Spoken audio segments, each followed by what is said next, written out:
दोस्तों नमस्कार। आपका स्वागत है अपने यूट्यूब चैनल पर। कल हम लोगों ने एनसीईआरटी जियोग्राफी में फर्स्ट चैप्टर को पढ़ा था। आज उसी चैप्टर को रिवाइज करेंगे प्लस शॉर्ट नोट्स भी बनाएंगे। दोस्तों ये क्लास यूपी पीसीएस के लिए अर्थात स्टेट पीसीएस के लिए, यूपीएससी के लिए, एसएससी सीजीएल के लिए और इम्पॉर्टेंट है super TET, RO, ARO, D triple SV, even ऐसे सारे एग्जाम्स जिसमें जियोग्राफी आती है दोस्तों, ये सभी के लिए इम्पॉर्टेंट है। आइए अब स्टार्ट करते हैं चैप्टर फर्स्ट जियोग्राफी में और उसके शॉर्ट नोट्स। सौर मंडल में पृथ्वी, इसके बारे में पूरी जानकारी आप लोग ले चुके हैं। आइए फटाफट रिवाइज करते हैं। पहला टॉपिक है पूर्णिमा। पूर्ण चंद्र को लगभग 1 महीने में एक बार देख सकते हैं। यह पूर्ण चंद्रमा वाली रात या पूर्णिमा होती है। देखिए दोस्तों, पूर्णिमा की जो घटना होती है वह 1 महीने में एक बार होती है। कब होती है? 1 मंथ में सिर्फ 1 टाइम होती है और इसको पूर्ण चंद्रमा वाली रात या पूर्णिमा कहते हैं। क्या कहते हैं? पूर्ण चंद्रमा वाली रात या पूर्णिमा कहते हैं। यहाँ पर महीने, जहाँ महीने लिखा है यहाँ पर महीने दोस्तों लिखा हुआ है। अब देखेंगे अमावस्या। देखिए अमावस्या क्या होता है। 15 दिन के बाद हम इसे नहीं देख सकते। ये नए चंद्रमा की रात्रि या अमावस्या कहते हैं। अर्थात ये दोस्तों 15 दिन के अंतराल पर होती है। 15 दिन के बाद इसे नहीं देख पाते हैं और इसे नए चंद्रमा की रात्रि या अमावस्या कहते हैं। नए चंद्रमा की रात या इसको अमावस्या भी कहते हैं। अब देखिए खगोलीय पिंड। खगोलीय पिंड क्या होते हैं? सूर्य, चंद्रमा तथा वे सभी वस्तुएं जो रात के समय आसमान में चमकती हैं खगोलीय पिंड कहलाती हैं। ऐसी सारी वस्तुएं, चाहे वह सूर्य हो चाहे चंद्रमा हो, जो रात के समय आसमान में चमकती हैं वह खगोलीय पिंड कहलाती हैं। क्या कहलाती हैं? खगोलीय पिंड कहलाती हैं। जितनी आप रात के समय आसमान में चमकती हुई चीजें देखते हैं तो वो खगोलीय पिंड ही कहलाते हैं। देखिए दोस्तों, कुछ खगोलीय पिंड बड़े आकार वाले तथा गर्म होते हैं। कुछ ऐसे खगोलीय पिंड होते हैं जो दोस्तों, ऐसे भी खगोलीय पिंड होते हैं जो पृथ्वी से बहुत बड़े होते हैं। किससे? पृथ्वी से भी बहुत बड़े होते हैं और वो गर्म होते, अर्थात उनमें खुद की ऊष्मा होती है। जब उनमें ऊष्मा होगी डियर स्टूडेंट्स, तो उसमें प्रकाश भी होगा। ये गैसों से बने होते। किससे बने होते? गैसों से इनका निर्माण होता है। इनके पास अपनी ऊष्मा तथा प्रकाश होता है। देखिए दोस्तों, अगर ऊष्मा होगी तो प्रकाश भी होगा, प्रकाश है तो ऊष्मा भी होगा। दोनों एक दूसरे के पूर्ववर्ती होते हैं, जिससे बहुत बड़ी मात्रा में उत्सर्जित करते हैं। इन खगोलीय पिंडों को तारा कहते हैं। सूर्य भी एक तारा है। सूर्य क्या है दोस्तों? एक तारा है और सौर मंडल के केंद्र बिंदु में है। अर्थात जितने ग्रह हैं उनका जो मुखिया है वह सूर्य है। क्या है डियर स्टूडेंट? सूर्य है। और सूर्य एक तारा है। इसके बाद स्वयं का प्रकाश और स्वयं की ऊष्मा है। सूर्य के पास क्या क्या है? प्रकाश स्वयं का है और स्वयं की ऊष्मा है। अब देखेंगे नक्षत्र मंडल। नक्षत्र मंडल क्या होता है, ध्यान से देखिए। तारों के विभिन्न समूह द्वारा बनाई गई विविध आकृतियों को नक्षत्र मंडल कहते हैं। आसमान में तारे चमकते हैं, हम सभी लोग जानते हैं। तो ये तारे जब एक विविध प्रकार की या आकृति कोई बनाते हैं, कोई भी आकृति बनाते हैं, उसको नक्षत्र मंडल कहते हैं। तारे जो भी आकृति बनाएंगे उनको नक्षत्र मंडल कहते हैं। अर्सा मेजर या बिग बियर इसी प्रकार का एक नक्षत्र मंडल है। अगर आपसे एग्जाम्पल पूछा जाए तो आप कह सकते हैं अर्सा मेजर या बिग बियर एक प्रकार का नक्षत्र मंडल है। बियर या सप्तऋषि ये 7 तारों का समूह है जो कि नक्षत्र मंडल अर्सा मेजर का भाग है। सप्तऋषि हम सभी लोग जानते हैं, ये एस आकार की आकृति बनाते हैं और इनके 2 तारों से अगर सीधी रेखा ध्रुव तारे की ओर जाएगी तो यह समय पहचानने में और समय जानने में भी मदद मिलती है। तो सप्तऋषि जो हैं 7 तारों का एक समूह है। ये अर्सा मेजर का एक भाग है। क्या है? अर्सा मेजर का यह भाग है। अब देखते हैं ध्रुव तारा। प्राचीन समय में, प्राचीन समय का दोस्तों मतलब है ऐसा वक्त जो गुजर चुका है, बहुत पहले, हजारों साल पहले, 200 300 400 साल पहले। तब घड़ियां नहीं होती थी, उस समय घड़ी का चलन नहीं था। लोग टाइम कैसे देखते थे? प्राचीन समय में लोग रात्र में दिशा का निर्धारण तारों की सहायता से करते थे। दिशा का निर्धारण भी करते थे और समय दोनों का निर्धारण किससे करते थे? ध्रुव तारा से ही करते थे। और इसमें सप्त ऋषि अर्थात 7 तारों के समूह का भी अहम रोल होता था। वो भी मदद करते थे किस तरीके से दिशा निर्धारण की जाए। अब आगे बढ़ते हैं। देखिए ध्रुव तारा फिर से यहां पर दिया गया है। अब हम लोग देखेंगे, देखिए फिर से थोड़ा समझ लें। ध्रुव तारा प्राचीन समय में लोग रात्र में दिशा का निर्धारण तारों की सहायता से करते थे। क्लियर है इतनी बात कि तारों की सहायता से क्लियर करते थे, ध्रुव तारा की सहायता। उत्तरी तारा उत्तर दिशा को बताता था, इसे ध्रुव तारा भी कहते थे। देखिए जो उत्तर में तारा होता था वह कौन सी दिशा दर्शाता था? उत्तरी अर्थात नॉर्थ साइड। डायरेक्शन कितने होते हैं? उत्तर दक्षिण पूर्व पश्चिम, 4 डायरेक्शन होते थे। जब एक डायरेक्शन क्लियर हो जाता था, एक दिशा क्लियर हो जाती थी, उसके बाद चारों दिशाओं को पता लगाने में कोई प्रॉब्लम नहीं होती थी। और जो ध्रुव तारा है वह उत्तर दिशा को प्रदर्शित करता है। कभी कभी इस टाइप का क्वेश्चन भी आता है कि जो ध्रुव तारा है वह कौन सी दिशा को प्रदर्शित करता है या निर्धारित करता है? तो आप कह सकते हैं कि उत्तरी दिशा को यह निर्देशित या प्रदर्शित या प्रसारित करता है। अब देखें ग्रह। हम लोग पृथ्वी एक ग्रह है जिस पर निवास करते हैं। पृथ्वी एक ग्रह है जिस पर हम सभी जीव जंतु निवास करते हैं। कुछ खगोलीय पिंडों में अपना प्रकाश एवं ऊष्मा नहीं होती है, वे तारों के प्रकाश से प्रकाशित होते हैं। ऐसे पिंड ग्रह कहलाते हैं। देखिए कुछ खगोलीय पिंड ऐसे होते हैं जिनमें ऊष्मा भी होती है, प्रकाश भी होता है। क्या क्या होता है? ऊष्मा भी और प्रकाश दोनों चीजें होती हैं। बट कुछ ऐसे भी खगोलीय पिंड होते हैं जिनमें ना तो ऊष्मा होती है ना ही प्रकाश होता है, अर्थात दोनों चीजें नहीं होती हैं। ऐसे कैसे फिर वो चमकते हैं? वो तारों के प्रकाश से प्रकाशित होते हैं। सबसे बेहतरीन एग्जाम्पल आपको देते, जिस पृथ्वी पर आप लोग निवास करते हैं उस पृथ्वी को ऊष्मा और प्रकाश कौन देता है? सूर्य देता है।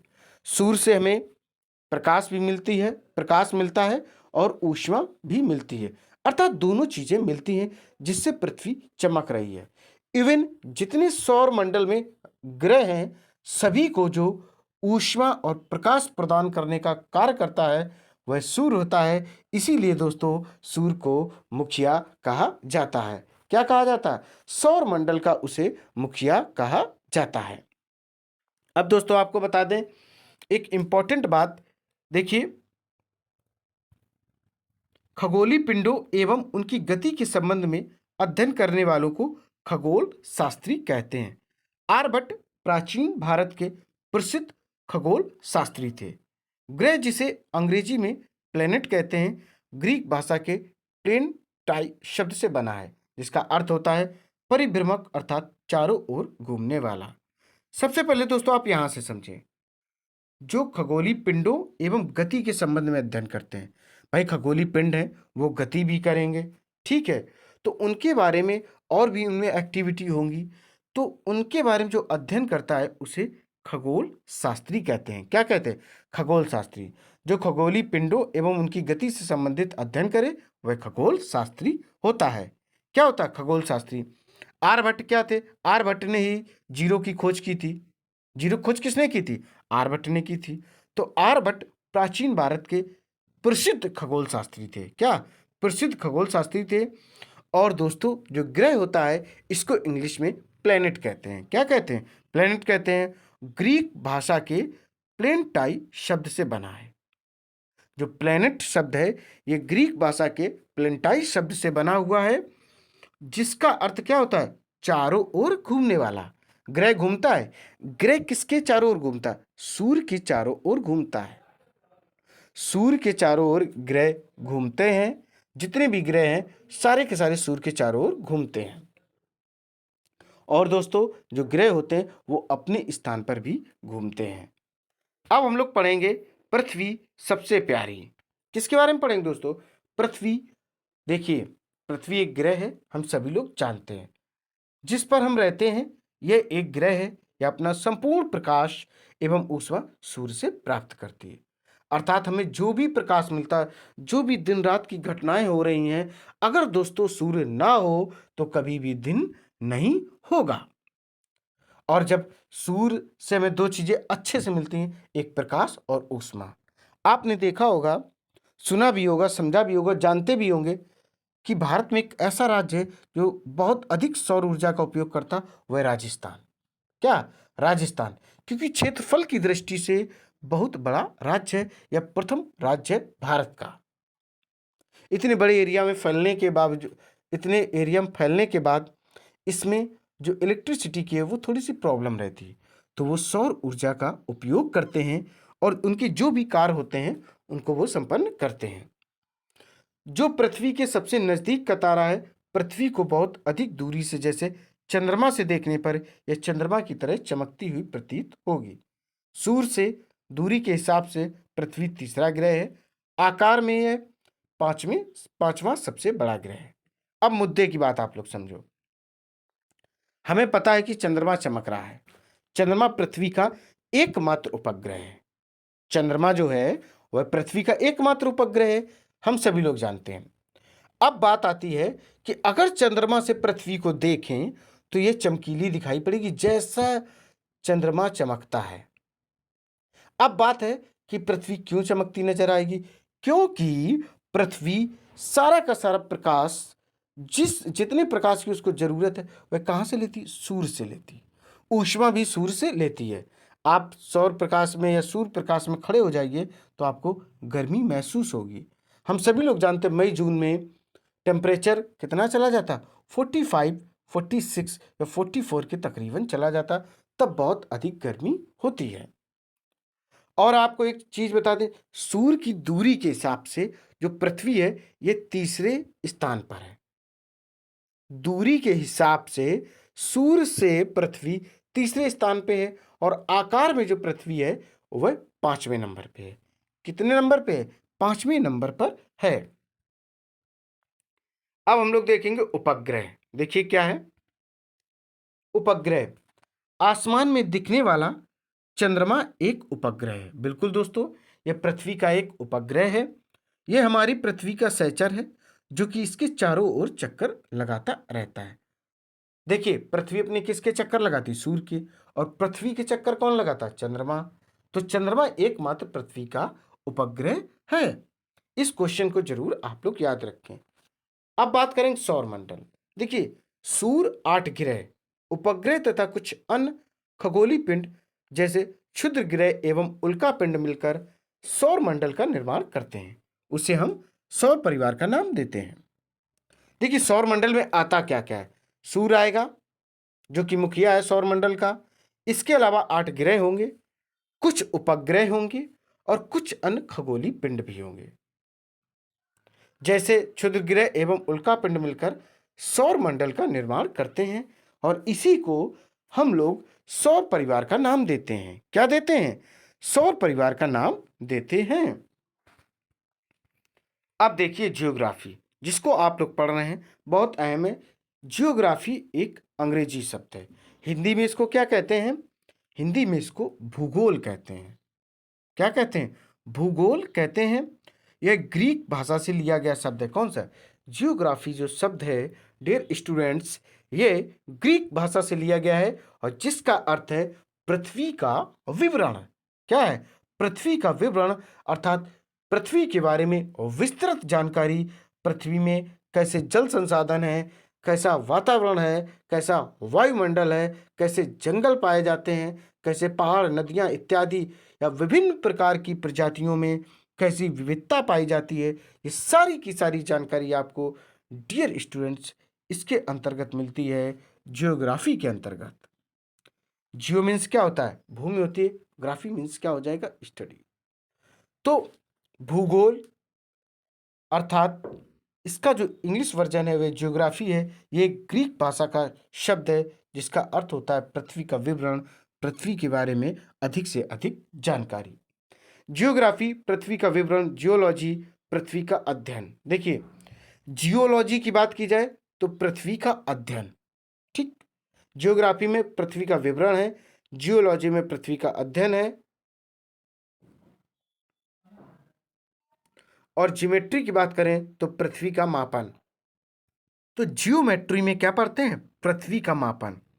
और जियोइड में पृथ्वी के आकार के अनुरूप। अर्थात 4-5 चीजें हैं: जियोग्राफी पृथ्वी का विवरण, जियोलॉजी पृथ्वी का अध्ययन, जियोमेट्री पृथ्वी का मापन। जियोमेट्री हम सभी लोग पढ़ते हैं, तो वो क्या है? पृथ्वी का मापन है। जियोइड यह पृथ्वी के आकार के अनुरूप।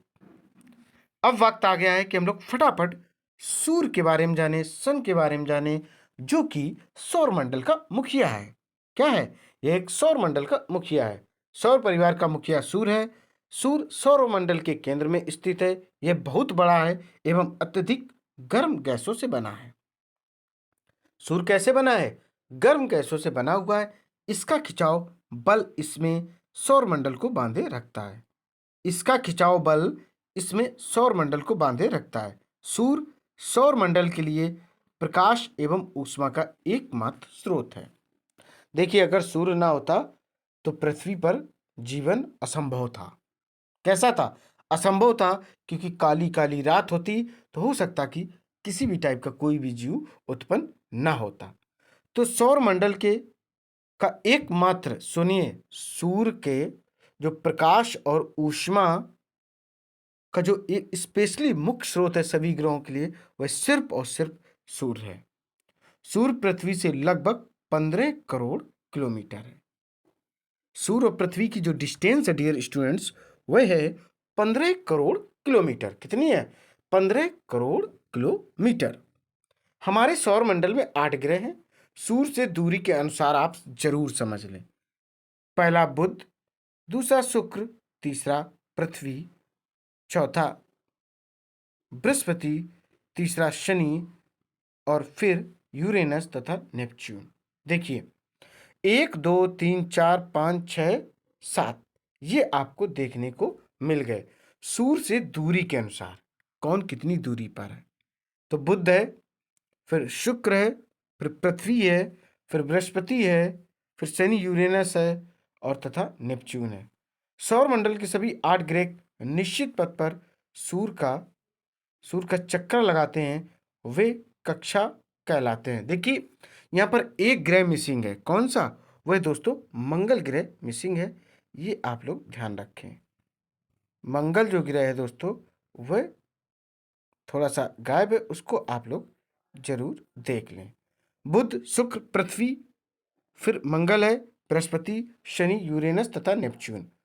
मंगल और बृहस्पति ग्रह के बीच एक क्षुद्र ग्रह पट्टिका पाई जाती है, जिसको एस्टेरॉइड लेयर कहते हैं। क्या कहते हैं? एस्टेरॉइड लेयर कहते हैं, और हिंदी में इसको क्षुद्र ग्रह पट्टिका कहते हैं। सौरमंडल के सभी 8 ग्रह निश्चित पथ पर सूर्य का चक्कर लगाते हैं। ये कक्षा कहलाते हैं। देखिए दोस्तों, सूर्य है मिडिल में, आप ऐसे देख सकते हैं, ठीक है। ये सूर्य रहा, इसके आसपास ये ग्रह हैं। ये जो ग्रह हैं दोस्तों, ये एक वृत्ताकार पथ में घूमते हैं। कैसे? वृत्ताकार पथ में घूमते हैं। और इस वृत्ताकार पथ को क्या कहते हैं?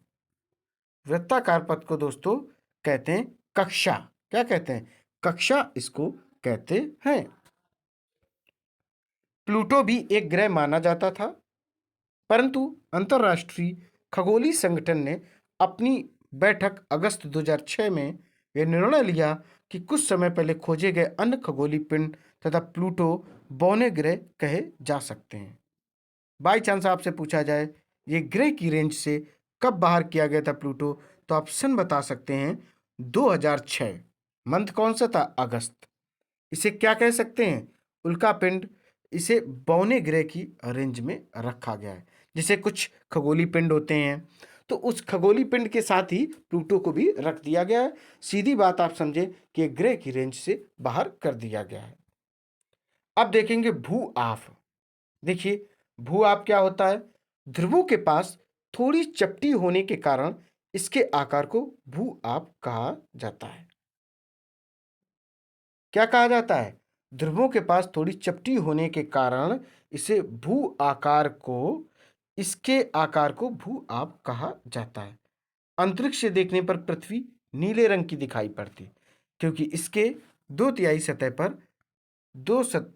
सतह पर पानी है, इसलिए इसे नीला ग्रह भी कहते हैं।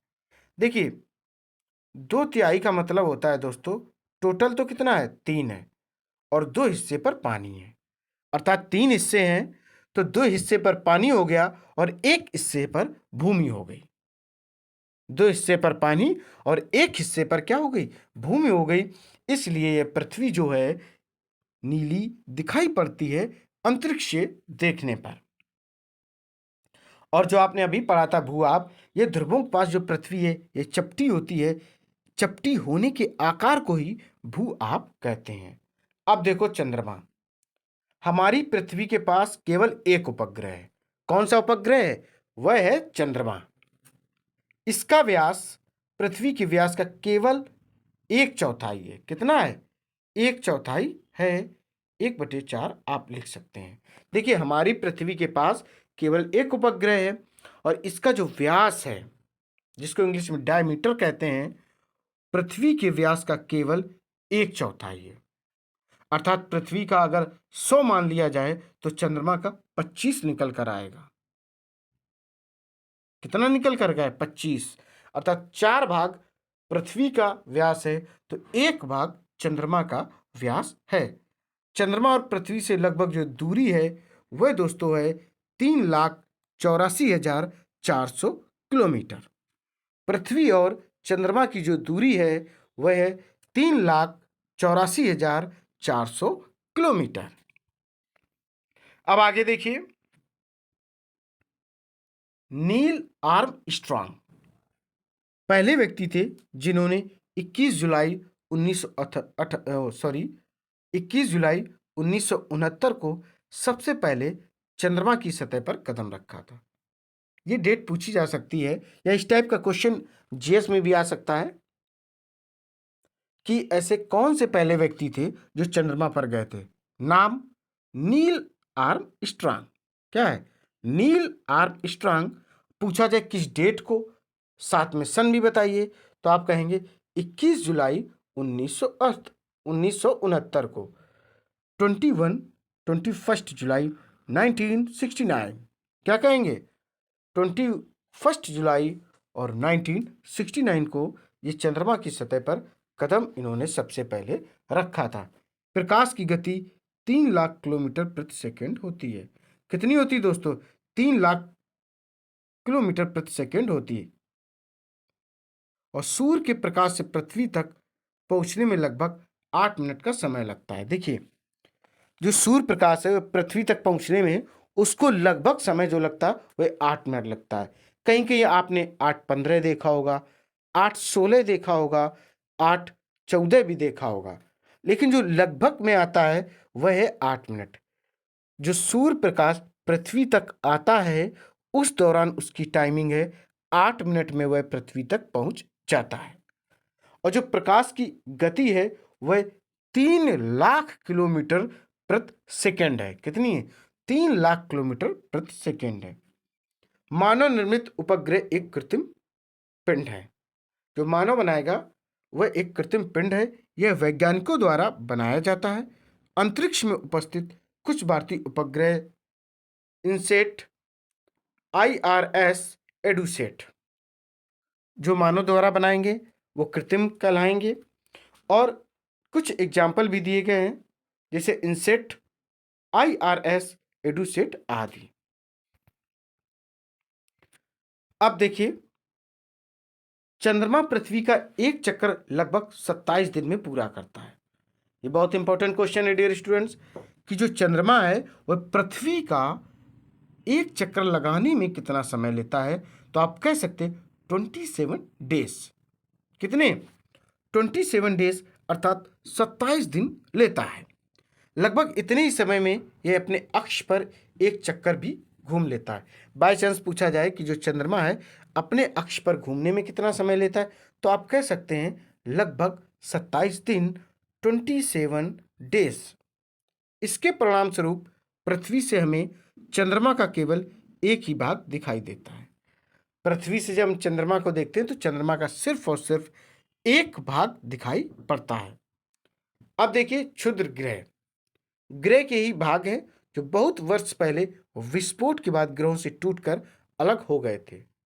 ये असंख्य छोटे पिंड भी सूर्य के चारों ओर चक्कर लगाते हैं। इन पिंडों को क्षुद्र ग्रह कहते हैं। देखिए जैसे पृथ्वी है, यूरेनस है, बृहस्पति है, मंगल है, शुक्र है, बुध है। ये लगातार घूम रहे हैं। तो बहुत साल पहले इनके कुछ पार्ट्स टूट गए, कुछ इनका हिस्सा टूट गया। वो पत्थरों का हो सकता है, ठीक है। जब ये टूट गया और किसी कारणवश विस्फोट हुआ तभी तो टूटेगा। टूटने के बाद ये क्या करते हैं कि छोटे छोटे पिंड के रूप में होते हैं। इनको क्या कहेंगे? पिंड कहेंगे। और ये छोटे छोटे जो टुकड़े होते हैं, पिंड होते हैं, ये ग्रह के साथ ही उस अपना जो मुखिया है, सौर परिवार, सौर मंडल का मुखिया है सूर्य का, ये लोग चक्कर लगाते हैं अर्थात परिक्रमा करते हैं। और इसी को क्षुद्र ग्रह कहते हैं। क्या कहते हैं? क्षुद्र ग्रह कहते हैं। अब देखेंगे हम लोग उल्का पिंड। देखिए दोस्तों, उल्का पिंड समझिए, सूर्य के चारों ओर चक्कर लगाने वाले पत्थरों के छोटे छोटे टुकड़ों को उल्का पिंड कहते हैं। लाखों तारों के समूह को आकाशगंगा, इंग्लिश में मिल्की वे, हमारा सौरमंडल इस आकाशगंगा का एक भाग है। लाखों आकाशगंगाएं मिलकर ब्रह्मांड का निर्माण करती हैं। देखो, सबसे पहले आप उल्का पिंड समझो। उल्का पिंड क्या होते हैं? ये छोटे छोटे जो पत्थर होते हैं उनके, ये क्या होते हैं? छोटे छोटे टुकड़ों को, जो जैसे पत्थर है, कोई ग्रह वगैरह है, विस्फोट से टूटा, ठीक है, कुछ हिस्सा टूटा। टूटा तो ये क्या हुआ कि ये छोटे छोटे हिस्सों में जब टूट गया तो ये इसके सूर्य के चक्कर लगाएगा। सूर्य के चक्कर लगाएगा, इसको ही उल्का पिंड कहते हैं। सूर्य के चारों ओर चक्कर लगाने वाले पत्थरों के छोटे छोटे टुकड़ों को उल्का पिंड कहते हैं। और ये पत्थर आते कैसे हैं? किसी न किसी ग्रह में जब विस्फोट होता है तब ये पत्थर उत्पन्न होते हैं। आपने ऐसा सुना होगा कि कुछ उल्कापिंड पृथ्वी की ओर आ रहे हैं। जब ये बहुत तेज गति से पृथ्वी की ओर बढ़ते हैं तो हवा में घर्षण के कारण इनमें आग लग जाती है और ऐसा प्रतीत होता है कि आग का गोला आ रहा है, और ये जिस स्थान पर गिरते हैं उस स्थान पर उल्कापिंड गड्ढा कर देते हैं। तो इतनी चीज क्लियर दोस्तों। देखिए अब पढ़ेंगे हम लोग मिल्की वे, आकाशगंगा। देखिए लाखों तारों का समूह, जितने आप आसमान में तारे देखते हैं इससे बहुत अधिक तारे हैं, आप तारों को गिन नहीं सकते हैं। तो इनका जो समूह होता है उसे हिंदी में आकाश गंगा कहते हैं। क्या कहते हैं? आकाश गंगा कहते हैं। और इंग्लिश में इसी को मिल्की वे कहते हैं। क्या कहते हैं? मिल्की वे कहते हैं। हमारा जो सौरमंडल है जिसमें सूर्य और अन्य ग्रह हैं, आकाश गंगा के एक भाग है। और जो लाखों आकाश गंगाएं मिलती हैं तब ब्रह्मांड का निर्माण करती हैं। क्या है? आपने बहुत सारी हॉलीवुड मूवीज देखी होंगी जिसमें मिल्की वे, आकाश गंगा, इसके बारे में, ब्रह्मांड के बारे में चर्चा होती रहती है। तो आप समझे, सौरमंडल सबसे छोटा है, किसका भाग है? आकाश गंगा। और आकाश गंगा जो भाग है वह दोस्तों ब्रह्मांड का एक भाग है। अर्थात सबसे बड़ा ब्रह्मांड, उसके अंदर आकाश गंगा, और आकाश गंगा के अंदर सौरमंडल है। अब हम लोग देखेंगे ग्रहों का विवरण, बहुत इंपॉर्टेंट है, इसको देखते हैं फटाफट। बुध, यह सूर्य का सबसे नजदीकी ग्रह है। सभी लोग जानते हैं यह सबसे छोटा व सबसे हल्का ग्रह है। सूर्य के चारों ओर एक परिक्रमण करने में इसे 88 दिन लगते हैं। क्वेश्चन बस यहीं से आता है कि इसे कितना समय लगता है? 88 दिन। यह सबसे नजदीक ग्रह और सबसे छोटा और हल्का ग्रह है। अब देखेंगे शुक्र। जो शुक्र है यह पृथ्वी का निकटतम है, चमकीला और सबसे गर्म ग्रह है। देखिए पृथ्वी की बहन भी बोला जाता है इसको। सांझ का तारा, भोर का तारा, ये सब शुक्र के ही नाम है।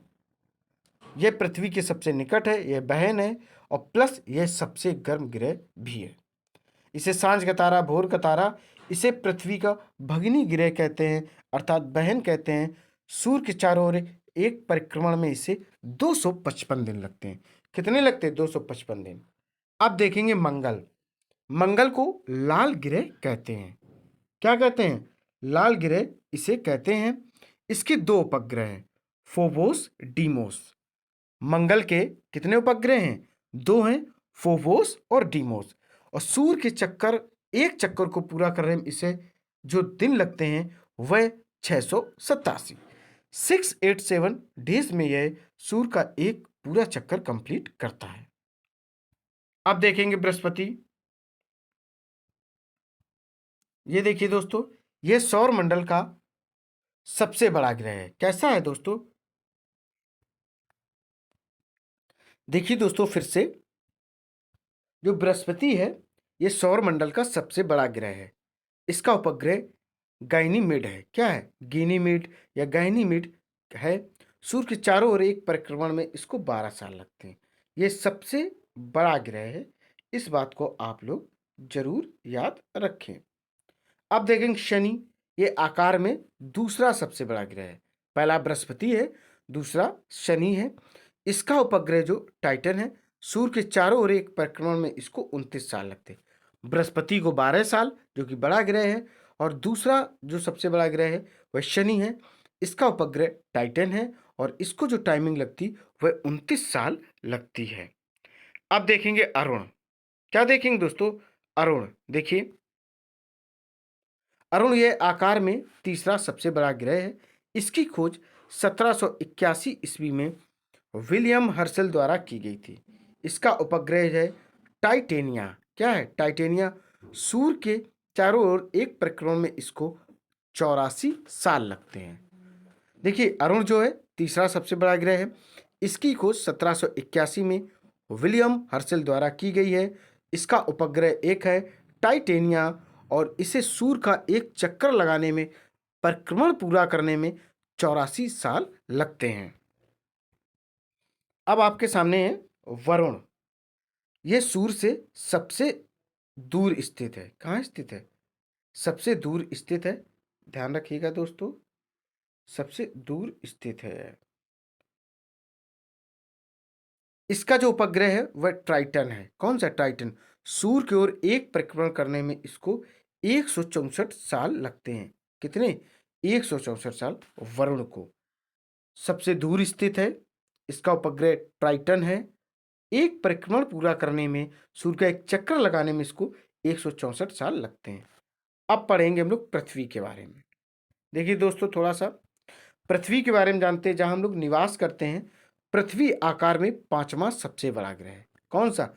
पांचवा सबसे बड़ा ग्रह है। ये अपने अक्ष पर 23.5 अंश झुकी है। कितनी? 23.5 अंश झुकी हुई है।